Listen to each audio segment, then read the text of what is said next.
Hi, I'm Peter Adamson, and you're listening to the History of Philosophy podcast, brought to you with the support of King's College London and the Leverhulme Trust. Online at www.historyofphilosophy.net. Today's episode, On the Horizon, Plotinus on the Soul.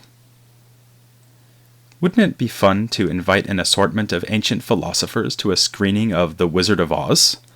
Just picture the scene. The Stoics would be muttering critically about the Tin Man's deplorable desire to get in touch with his emotions, and pointing out that if the Scarecrow wants to be clever, he should wish for a heart and not a brain.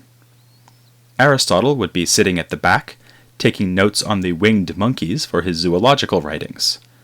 Galen and the anatomists of Alexandria would tap their toes as the Cowardly Lion launches into their favorite tune, If I Only Had the Nerve. Thales would feel vindicated by the fact that the heroes win the day by using a bucket of water. Meanwhile, the Pythagoreans would be trying to get everyone to be quiet. And Plotinus? I think his favorite scene would come at the end, when Dorothy says, and I quote, "If I ever go looking for my heart's desire again, I won't look any further than my own backyard, because if it isn't there, I never really lost it to begin with." Dorothy's observation might well remind Plotinus of something he says in one of his own treatises. One might be unaware that one has something, holding on to it more powerfully than if one did know. He is describing the way that the human soul relates to the things it has seen in the intelligible realm, the realm of the forms. Following Plato, he believes that the soul is eternal and has seen the wondrous beauty and truth of this realm before it came to be in a body. Yet the embodied soul retains a memory of these realities, and Plotinus here suggests that the deeply buried memory of the forms is possessed more intensely than anything the soul is consciously aware of. Thanks to your soul's relationship to a body, it is aware of an almost unceasing stream of sensory phenomena, the whirlwind of colors, motions, and sounds that reach it through the eyes and the ears. It's easy for the soul to be distracted by these fleeting impressions. In its most debased condition, the soul may become so confused as actually to identify itself with the body. But Plotinus believes that even people in this condition have within them the power to remember what they have seen in the world of the intellect. In fact, on this score, Plotinus is more optimistic than almost any other late ancient Platonist. Not only does he believe that we can find traces of the intelligible within ourselves, he is convinced that we never depart completely from the intelligible world. The soul remains in part undescended, in other words, still actively contemplating the forms even while it is ensconced in a material body. He knows this idea is controversial and even paradoxical, at one point introducing it with the phrase, "if we may dare to present our own opinion." After all, as later Platonists like Iamblichus and Proclus pointed out, it's hard to see how it could be that I am even now engaging in an intellectual vision of the forms without my being aware of it. But Plotinus is, among other things, a pioneer in the philosophy of awareness. For him, the soul's challenge is not to achieve union or contact with the intelligible forms. Rather, the soul needs to realize that it is already always in contact with those forms. Characteristically, he offers an analogy drawn from everyday experience. When you are concentrating on reading a book, you are not aware that you are reading. Nor does the brave man fighting in battle consciously think that he is being courageous. The surprisingly Plotinian Wizard of Oz incidentally makes the same point. The Cowardly Lion does not realize he is brave, nor is the Tin Man aware of his own compassion. Plotinus showed his own compassion by writing the Enneads. They are many things, a running engagement on themes and passages in Plato and later thinkers, a conversation with imaginary opponents and his own students, technical treatises suffused with powerful and even poetic imagery. But above all, they constitute an act of charity on Plotinus's part. He has already identified with his true intellectual self. Porphyry tells us that he could continue to commune with intellect even during a conversation. So he already has his heart's desire and stands to gain nothing personally from straining his bad eyesight to write the treatises collected as the Enneads. Much as the one and the intellect spontaneously give rise to the good things that come after them, Plotinus wrote anyway, as an exhortation for his students and readers. The soul is the only part of Plotinus's universe that could need such an exhortation. The one, of course, reigns in its supreme and silent singularity. The intellect permanently thinks about the forms that are its ideas. Below the soul there is the mindless indefiniteness of matter, something we'll discuss next time. But the soul, uniquely, is torn between two possibilities. As Plotinus says, it is on the horizon of the bodily and the intelligible. The point of philosophy is to turn our attention upwards, away from our bodies, and towards the immaterial causes that are more real than any body. Plotinus wants to wake us up, to tell us that there's no place like home, and that we have never left it. Of course, Plotinus was well aware of philosophical rivals who denied the reality of forms or a world of intellect, who even denied the immateriality of the soul itself. He finds it hard to take the Epicureans seriously, so his main opponents here are the Stoics. Despite being cleverer than any scarecrow, they were convinced that they, or their souls, were nothing but material objects. Plotinus is happy to set up Stoic materialism as a straw man to be knocked down, and also directs his fire at Aristotle's claim that the soul is the form of the body. Against such views, Plotinus argues in a variety of ways for soul's independence as an incorporeal substance. As so often, he focuses on unity. The body has separate parts, whereas the soul does not. For one thing, the soul can grasp immaterial objects of thought, and Plotinus fails to see how something with separate parts could grasp something that has no parts. He draws a similar conclusion from the soul's awareness of what is happening in the body. After all, it is not as if we have one soul in our finger to perceive things that happen to the finger, and another soul in some other part of the body. Rather, the soul is a unified locus of awareness for the entire body. He dismisses Stoic attempts to explain this via some kind of chain reaction of physical signals through the body to a so-called ruling faculty seated in the heart. If that were the case, there would be only an indirect perception of what happens in the finger, whereas Plotinus wants to insist that the soul is wholly and immediately aware of each bodily experience. On the other hand, when he gives his own theory of perception, he insists that the soul cannot actually be affected by anything that happens in the body. Rather, the single soul makes a discrimination or judgment on the basis of material events that happen in the sense organs. Rather ironically, given Plotinus's scorn for Stoic materialism, the philosopher who comes closest to anticipating his ideas about the self is probably the Stoic Epictetus. Stoics had long held that the rational part of each person stands in judgment over the impressions of sense experience. And in Stoic ethics, especially in Epictetus, who had lived only a few generations before Plotinus, we find the idea that the true self is the reasoning aspect of the person, and that wisdom consists in valuing this true self rather than apparent bodily goods like wealth, food, pleasurable experience, or even physical health. Plotinus endorses these Stoic ideas, but draws more radical conclusions. In the treatise that Porphyry placed at the very beginning of the Enneads, Plotinus asks who we are, thus tackling the question of the self more directly than any philosopher had done before. As we would by now expect, he concludes that our true self is the higher aspect of soul that engages in intellection, and not the self of bodily experience. In a remarkable final paragraph, though, Plotinus wonders who it is that is inquiring into the identity of the self. Is that really us? There is a paradox lurking here. If the real me is the me who is always contemplating the forms, then whose attention needs to be turned to the forms? Apparently not my own attention, since I am really only my intellectual self, whether the lower incidental part of me knows it or not. As always in Plotinus, the solution lies in unity. I should be trying not just to figure out which part of me is the real me, but to make all of me into a single self-aware being. That means continuing to have bodily experiences, but to recognize these experiences for the incidental, fleeting, valueless things that they are, and also to understand how they relate to my higher self. So, Plotinus can also say that my self is that which becomes aware of both its higher and its lower nature.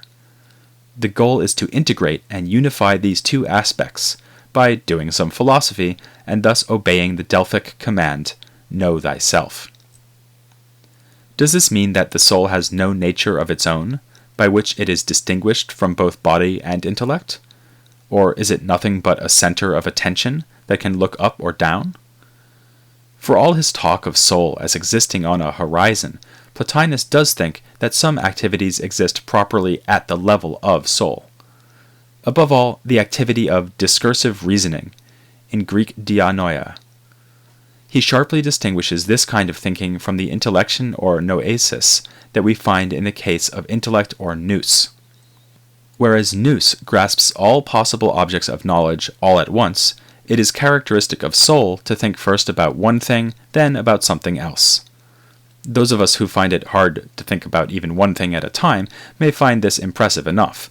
But for Plotinus, the soul's reasoning activity is a mere image of the perfect thinking of intellect. Still, we shouldn't be too discouraged. Soul is still thinking about the same things as intellect, albeit in a more laborious and partial way. We can thus consider the soul's discursive thought to be a kind of unfolding or piecemeal spelling out of the undivided complete knowledge possessed by intellect. The fact that soul reenacts the activity of intellect in a lesser, more divided way has far-reaching consequences in Plotinus's philosophy. For one thing, it allows him to give a novel theory of time, and to explain how time relates to eternity. As so often in late ancient Platonism, the touchstone text here is Plato's Timaeus. There, we learn that time comes about along with the orderly motions of the heavens in the physical cosmos, whereas eternity is appropriate to immaterial beings like the forms and divine craftsmen.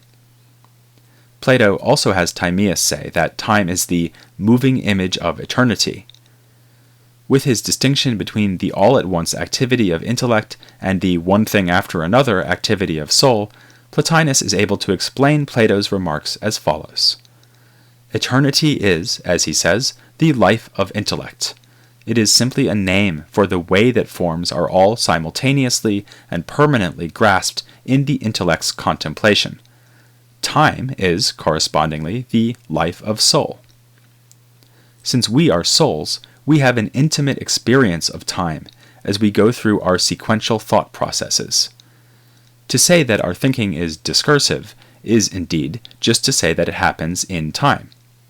As I said, we think at one time about one thing, and then at another time about something else. Suppose you are following a philosophical argument.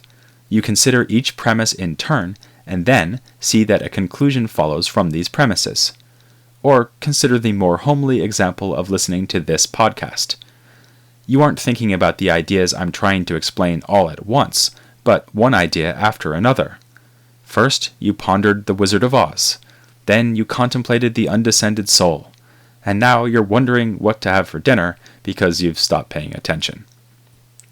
Because this kind of thinking is an image or unfolding of the intellect's comprehension, Plotinus can say that Plato was right. Time is indeed an image of eternity. So, for Plotinus, eternity is not simply unending time. On this new theory, if you pledge to love someone forever, you aren't strictly speaking pledging to love them eternally. You're only promising to love them at every moment in the future. Plotinian eternity, by contrast, doesn't mean at every moment, whether past, present, or future. It means timelessness. Plotinus's theory itself achieved a kind of timelessness, being embraced by many generations of philosophers in Neoplatonism and beyond. Christian thinkers like Boethius and Aquinas, for instance, will gladly agree that God is beyond time and has his knowledge all at once. Though Plotinus's idea of eternity was thus very influential, the way he tries to convey the idea can be puzzling. Though he will say that the notions of before and after do not apply to the eternal intellect, he still applies words like always to it, and at one point even says that it always was and always will be. This sounds like he is using temporal concepts for eternity after all, though he does immediately warn us that the words he is using are misleading. A further problem is that he thinks the soul and physical universe must be everlasting, that is, infinite in past and future time. He thinks this will make them the best possible image of eternity. But it's hard to see why that should be so. If eternity really means the absence of duration, why should infinite duration be a more faithful image of eternity than temporary duration? Indeed, how could any kind of duration be an image of something that totally lacks duration? And there's yet another puzzle here regarding soul's relationship to intellect. He keeps telling us that as souls, our goal is to realize our connection to intellect. But insofar as we are consciously thinking like the intellect, our thinking is eternal and timeless. How then does it get lost and regained? Perhaps for this reason, Plotinus actually de-emphasizes the Platonic theory of recollection. Plato's idea that when the soul grasps forms, it remembers something it used to have but has temporarily forgotten doesn't fit very well with Plotinus's claim that an intellectual grasp of forms must be timeless. This brings us to a further consequence of Plotinus's contrast between intellect and soul. Since intellect is the realm of forms, it must be recognized as an ultimate cause of the physical universe. But it does not relate to the universe directly. Rather, it uses the soul like an assistant, which is responsible for putting images of the forms into material bodies. To understand how this works, we need to think about two closely connected contrasts that are central in Plotinus's system: internal and external activity, and precession and reversion. Plotinus illustrates the first contrast with the example of fire. A flame has its essential internal activity of burning and being hot, but it also has an external activity, the influence it has on other things by warming them up. In just the same way, the soul has an internal and an external activity. Internally, it engages in its special kind of discursive thinking about the forms. But externally, it bestows these very same forms on physical objects insofar as it is able. Plotinus does not understand these two activities as being in tension, as if the soul would be distracted from thinking about giraffes by the task of actually making physical giraffes. Rather, the external activity is an automatic result of the internal activity, and the result will always be weaker, just as fire causes a warmth that is weaker than its own heat. That brings us on to precession and reversion. Given the theory of double activity, each level in Plotinus's system is automatically going to give forth some kind of effect. In Neoplatonic jargon, this automatic causation is called precession. Even the One, despite its transcendence, seems to obey this model. It remains simple and inviolate in itself, which is a kind of internal activity, but it also emanates an external effect, which becomes intellect. When we were looking at that process last time, we said that intellect generates the forms when it turns back towards its source. This moment of turning back is reversion. Everything in Plotinus's system reverts back to its cause, apart from the One itself, since it has no cause. Soul looks to its intellectual father, just as intellect looks to the One.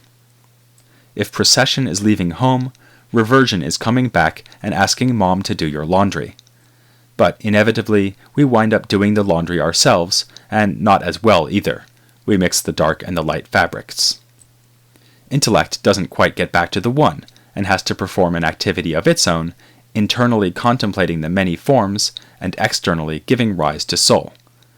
Similarly, the soul reverts on nous, and the result is its internal discursive thinking and its external processive ordering of the physical universe. In both cases, the activities fall short of the higher perfection found at the level of the causes and give rise to a lower external effect. Now, when Plotinus talks about the soul ordering the physical universe, he doesn't primarily have in mind souls like yours or mine. Our souls are partial or individual and relate specifically to one body. Again, following Plato's Timaeus, Plotinus believes that the entire cosmos has a single soul, the so-called world soul. It is this soul that is responsible for arranging things that seem to have no soul, or barely any soul, things like plants and rocks. But Plotinus insists that even rocks are animated by the world soul, observing that this is why minerals grow within the earth. The world soul, in combination with the many partial souls present in humans and animals, ensures that the forms in intellect are represented at the level of bodies. The details of this process are somewhat obscure. One of the thornier problems in Plotinus is whether individual humans or any other kind of individual exists at the level of nous. In other words, does the intellect contain a form of Socrates and another form of Buster Keaton, or only the form of man, which is imitated by many images in this world? Plotinus wrote a whole treatise on this question, but his considered opinion remains difficult to nail down. What is more certain is that when the forms get their physical images, the result is far inferior to the original. The form of man is indivisible, eternal, and perfect, whereas even Buster Keaton was nothing of the sort, never mind the rest of us. This can in part be explained by the fact that the things we see in our world are mere images, made by a soul instead of being grasped through perfect intellectual contemplation. But this can't be a full explanation. Plotinus believes that the world soul too is a sort of divinity, and that it exercises providence in arranging the universe. So how does it come about that the cosmos is so rife with evil, with suffering and ugliness? The Wicked Witch of the West put it best, "What a world, what a world." Plotinus rose to the challenge with an explanation of evil so powerful that it will echo down through later antiquity and medieval times. So it matters a lot whether you join me next time as I look at Plotinus on evil on the history of philosophy without any gaps.